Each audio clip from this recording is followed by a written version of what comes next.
नमस्कार। आकाशवाणी चंडीगढ़ से प्रादेशिक समाचारों के साथ मैं रत्तिका। पहले इस बुलेटिन के मुख्य समाचार।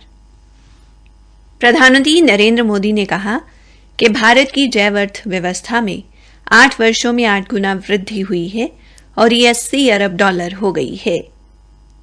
निर्वाचन आयोग ने देश के 16वें राष्ट्रपति के चुनाव कार्यक्रम की घोषणा की।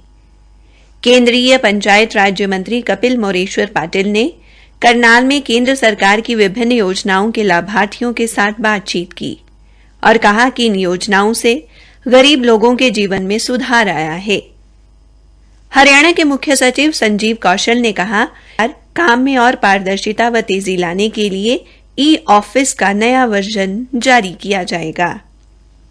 और खेलो इंडिया में 33 स्वर्ण पदक लेकर हरियाणा पहले स्थान पर बना हुआ है। अब समाचार विस्तार से। प्रधानमंत्री नरेंद्र मोदी ने कहा कि भारत की जैव अर्थव्यवस्था पिछले 8 वर्षों में 8 गुना बढ़ी है और ये $10 अरब से बढ़कर $80 अरब हो गई है। आज नई दिल्ली के प्रगति मैदान में बायोटेक स्टार्टअप एक्सपो का उद्घाटन करते हुए श्री मोदी ने कहा कि भारत बायोटेक के वैश्विक पारिस्थितिकी तंत्र में शीर्ष 10 देशों के समूह में पहुंचने से ज्यादा दूर नहीं है। श्री मोदी ने कहा कि पिछले 8 वर्षों में देश में लगभग 60 विभिन्न उद्योगों में स्टार्टअप्स की जो संख्या सैकड़ों में थी वो अब 70,000 हो गई है और इनमें से 5,000 से अधिक स्टार्टअप बायोटेक क्षेत्र से जुड़े हैं। उन्होंने कहा कि केंद्र सरकार ने अनुसंधान एवं विकास में सर्वश्रेष्ठ विशेषज्ञों को एक साथ लाने के लिए कई पहलकदमियों की शुरुआत की है।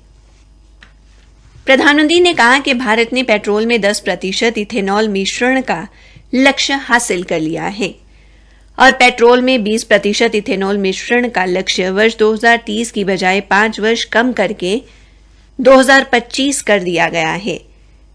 एक्सपो में स्वास्थ्य, जीनोमिक्स, बायोफार्मा, कृषि, औद्योगिक जैव प्रौद्योगिकी, कचरे से कंचन व स्वच्छ ऊर्जा सहित विभिन्न क्षेत्रों में जैव प्रौद्योगिकी के अनुप्रयोगों को प्रदर्शित करते लगभग 300 से अधिक स्टॉल लगाए गए हैं।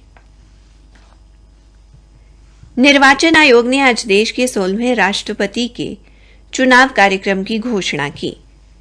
आज नई दिल्ली में चुनाव कार्यक्रम की घोषणा करते हुए मुख्य निर्वाचन आयुक्त राजीव कुमार ने कहा कि मतदान 18 जुलाई को होगा और मतगणना 21 जुलाई को होगी। वहीं चुनाव की अधिसूचना 15 जून को जारी होगी। 29 जून तक नामांकन पत्र भरे जा सकेंगे और इनकी जांच 30 जून को की जाएगी। उल्लेखनीय है कि राष्ट्रपति रामनाथ कोविंद का कार्यकाल 24 जुलाई को समाप्त हो रहा है। चुनाव आयुक्त ने कहा कि राष्ट्रपति का चुनाव संविधान के अनुसार आनुपातिक प्रतिनिधित्व प्रणाली के अनुसार गुप्त मतदान द्वारा किया जाएगा। केंद्रीय पंचायत राज्य मंत्री कपिल मोरेश्वर पाटिल ने आज करनाल में केंद्र सरकार की विभिन्न योजनाओं के लाभार्थियों के साथ बातचीत की। जिन लाभार्थियों से उन्होंने बात की उसमें उज्ज्वला योजना, रेहड़ी फड़ी योजना, one nation one ration card योजना व प्रधानमंत्री गरीब कल्याण योजना के लाभार्थी मुख्य रूप से शामिल थे। केंद्रीय मंत्री ने लाभार्थियों के अनुभव पूछे और इन योजनाओं से उन्हें कितना फायदा हुआ इसकी जानकारी ली। उन्होंने लाभार्थियों को बताया कि ये सब योजनाएं मोदी सरकार द्वारा गरीब व जरूरतमंद लोगों की भलाई के लिए शुरू की गई हैं, जिनका सभी लोगों को फायदा लेना चाहिए। श्री पाटिल ने अधिकारियों को इन योजनाओं की जानकारी आमजन तक पहुंचाने के निर्देश दिए। पत्रकारों से बातचीत में उन्होंने कहा कि मोदी सरकार गरीब लोगों के कल्याण और उत्थान के लिए समर्पित है। केंद्र सरकार के 8 वर्ष पूरे होने पर विभिन्न राज्यों में जाकर वे जनता से उनके अनुभव पूछ रहे हैं। उन्होंने कहा कि आज हमारी योजनाओं से गरीब लोगों के जीवन में सुधार आया है। आज लाभार्थियों ने बातचीत के दौरान इसकी पुष्टि भी की है। उन्होंने कहा कि श्री मोदी ने जो परिवर्तन किया है इससे पहले किसी ने सोचा भी नहीं था। केंद्रीय मंत्री ने हरियाणा सरकार की योजनाएं लागू करने के लिए तारीफ की। श्री कपिल मोरेश्वर पाटिल ने पंजाब में बढ़ते अपराध और भ्रष्टाचार पर कहा कि जिन मुद्दों को लेकर आम आदमी पार्टी पंजाब में सत्ता में आई थी वो उससे भटक गई है। प्रादेशिक समाचार आकाशवाणी चंडीगढ़ से प्रसारित किए जा रहे हैं। हरियाणा के मुख्य सचिव संजीव कौशल ने कहा कि सरकारी कार्यालयों की फाइलों को ई ऑफिस के माध्यम से आगे बढ़ाने का कार्य जारी है। इसमें और अधिक पारदर्शिता व तेजी लाने के लिए ई ऑफिस का नया वर्जन 7 अक्टूबर महीने तक जारी कर दिया जाएगा। आज चंडीगढ़ में ई ऑफिस प्रक्रिया लागू करने के संबंध में एक समीक्षा बैठक की अध्यक्षता के बाद श्री कौशल ने कहा कि ई ऑफिस का नया संस्करण टैबलेट व आईपैड में भी खुल सकेगा और इसमें एक ही समय पर कई दस्तावेज एक साथ खोले जा सकेंगे। इसके अलावा इसमें बोलकर लिखने की सुविधा और पैराग्राफ रेफरेंसिंग फीचर भी उपलब्ध होंगे। हिंदी व अंग्रेजी दोनों भाषाओं में कार्य करने की सुविधा भी होगी। उन्होंने कहा कि इससे सरकारी कार्यालयों में कार्यरत अधिकारियों व कर्मचारियों की कार्य करने की क्षमता में वृद्धि होगी। अंबाला से लोकसभा सांसद रतनलाल कटारिया ने कहा कि केंद्र सरकार ने गत 8 वर्षों में प्रधानमंत्री नरेंद्र मोदी के नेतृत्व में अनेक योजनाएं क्रियान्वित करके लोगों को इसका लाभ उपलब्ध कराने का कार्य किया है। उन्होंने बताया कि आयुष्मान भारत योजना के तहत लगभग 50 करोड़ लोगों को 5 लाख रुपए तक के इलाज से संबंधित सुविधा उपलब्ध करवाने का काम किया गया है।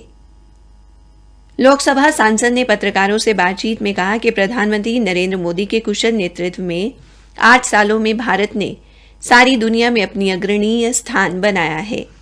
आर्थिक स्थिति मजबूत हुई है। कोविड महामारी का प्रबंधन किया गया है।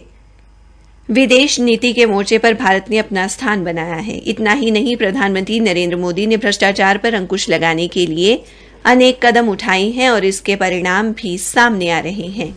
उन्होंने बताया कि पिछले 8 वर्षों में लगभग 94,000 करोड़ के काले धन की वसूली की गई है। हरियाणा के पंचकुला में चल रही खेलो इंडिया युवा खेलों में समाचार लिखे जाने तक हरियाणा ने 33 स्वर्ण, 27 रजत, 36 कांस्य पदक जीतकर पदक तालिका में प्रथम स्थान बनाए रखा है। हरियाणा को अब तक कुल 96 पदक मिले हैं। महाराष्ट्र 29 स्वर्ण, 28 रजत और 23 कांस्य पदक जीतकर 80 पदकों के साथ दूसरे स्थान पर बना हुआ है। मणिपुर ने 13 स्वर्ण, 3 रजत व 2 कांस्य पदकों के साथ तीसरा स्थान बरकरार रखा है, जबकि तमिलनाडु 10 स्वर्ण, 10 रजत व 8 कांस्य पदक हासिल कर चौथे स्थान पर बना हुआ है। पंजाब 8 स्वर्ण, 8 रजत व 7 कांस्य पदकों के साथ 5वें स्थान पर है। आज दिल्ली में खेलो इंडिया के तहत चल रही निशानेबाजी प्रतियोगिता में हरियाणा ओवरऑल चैंपियन बनकर उभरा। लड़कियों के 10 मीटर एयर राइफल के अंतिम मुकाबले में हरियाणा की रमिता ने स्वर्ण पदक अपने नाम किया। इसी प्रतियोगिता में राजस्थान की देवांशी ने रजत और हरियाणा की हर्षिता ने कांस्य पदक जीता। भारोत्तोलन में हरियाणा के आशीष ने 102 किलोग्राम भार वर्ग में स्वर्ण पदक जीता, जबकि उत्तर प्रदेश के गौतम को रजत और चंडीगढ़ के परमवीर सिंह को कांस्य पदक से संतोष करना पड़ा। खेलो इंडिया युवा खेलों ने आत्मनिर्भर भारत के सपने को साकार करने की दिशा में तल्लीन स्वयं सहायता समूहों के सदस्यों की मेहनत व उनके उत्पादों के मूल्यांकन का बड़ा मंच मुहैया करवाया है।